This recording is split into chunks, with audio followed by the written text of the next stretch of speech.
Let me ask you something strange. If someone handed you a map of your city, but you'd never learned how to read a map, the street names, the symbols, the scale, would that map actually help you get anywhere?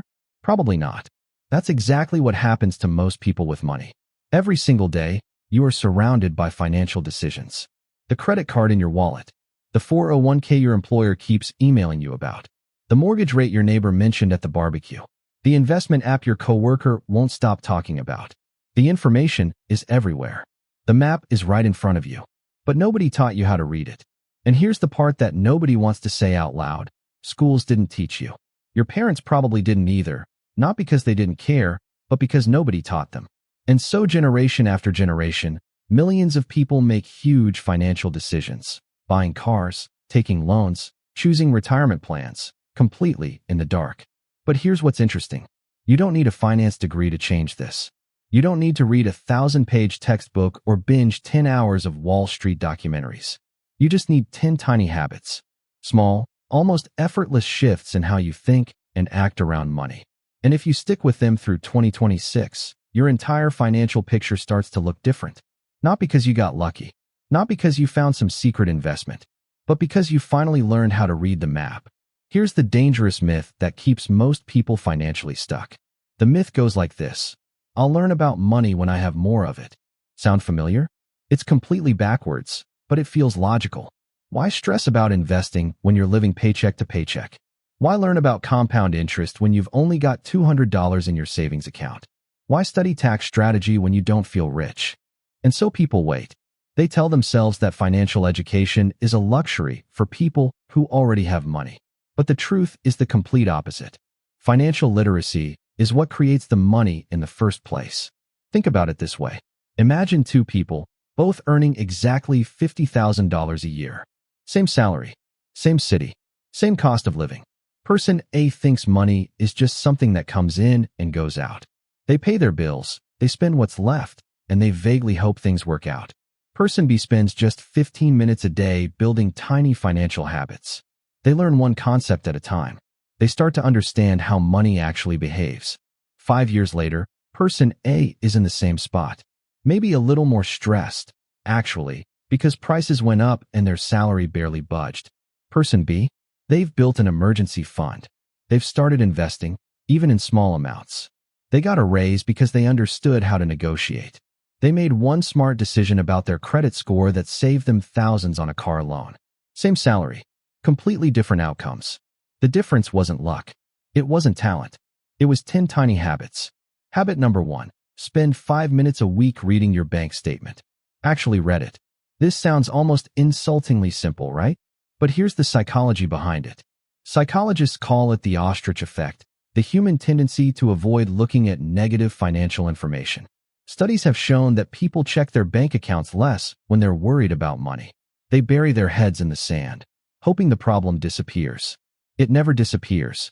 But when you commit to just 5 minutes every week, not to judge yourself, just to observe, something shifts. You start to see patterns. That $12 subscription you forgot about. The way your grocery spending spikes every Friday. The coffee runs that add up to $90 a month. Awareness is the beginning of everything. You cannot change what you refuse to see. Habit number 2, learn one financial term every week. Just one, not 10, not a whole chapter. One. This week, learn what an index fund is. Next week, learn what net worth means. The week after, learn what APR stands for and why it matters on your credit card. Here's why this works. Financial literacy isn't a mountain you climb all at once. It's a vocabulary you build one word at a time. And once you know the words, you can follow the conversation. You stop feeling lost when someone mentions compound interest or a Roth IRA or a bull market. There's a concept in psychology called the illusion of explanatory depth. We think we understand things much better than we actually do, until someone asks us to explain them. Money is full of terms people think they understand, but actually don't. 1 word a week. 52 words a year. In 12 months, you'll speak a language most people never learn. Habit number 3, track your net worth, not just your income. Most people measure their financial health by asking, how much do I make? That's the wrong question.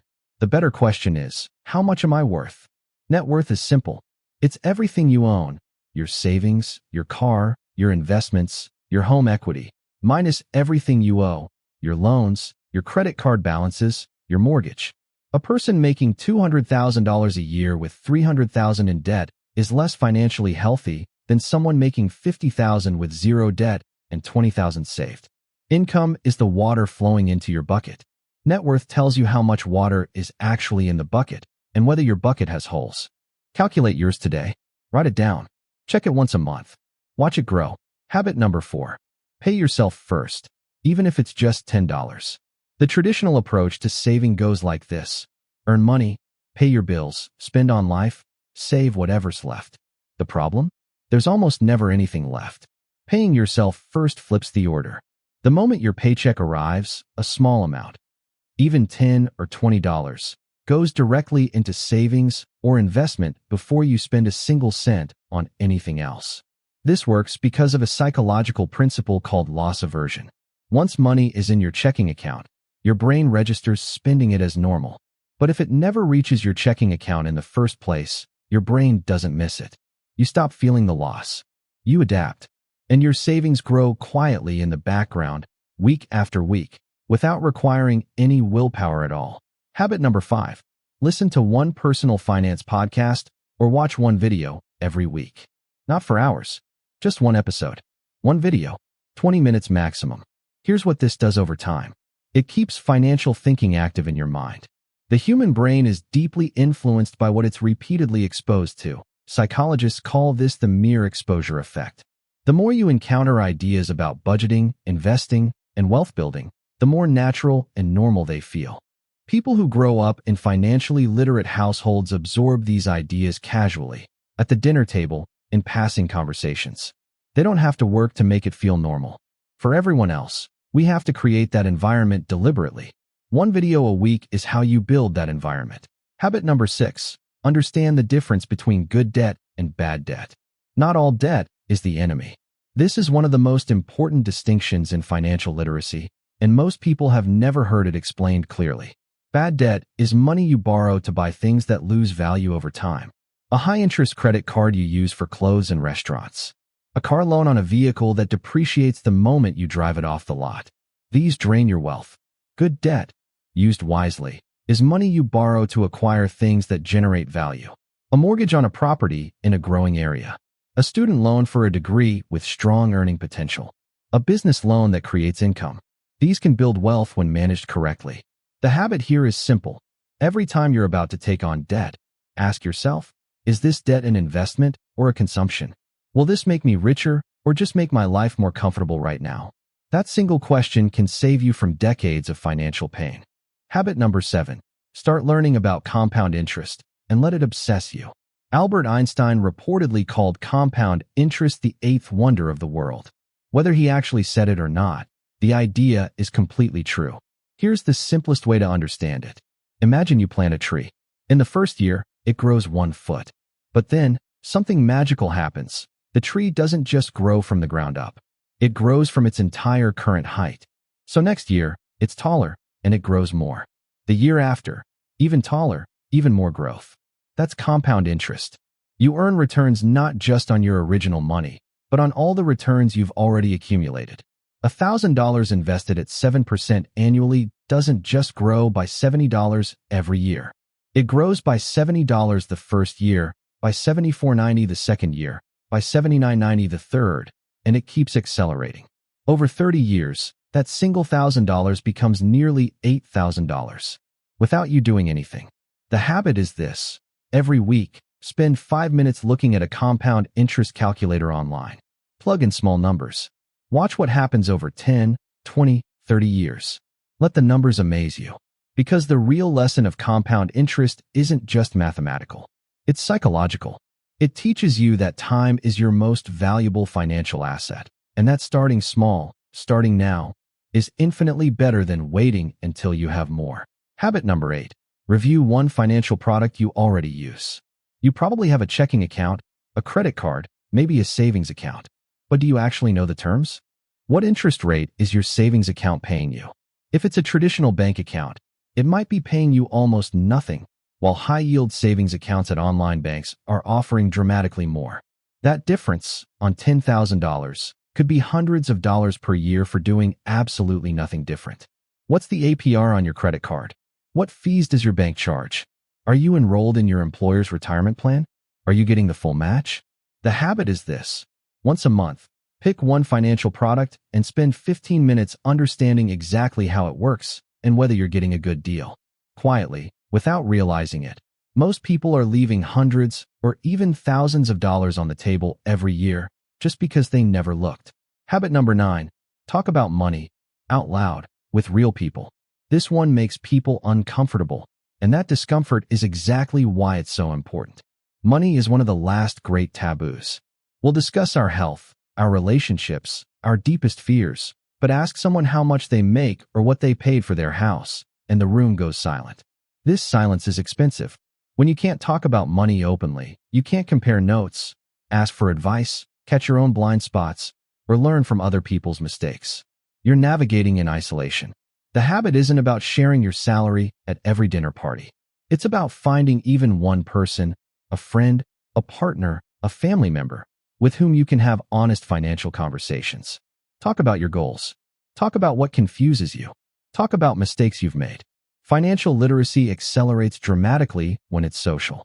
Because it turns out, most people are quietly struggling with the same questions, and nobody wants to be the first to admit it.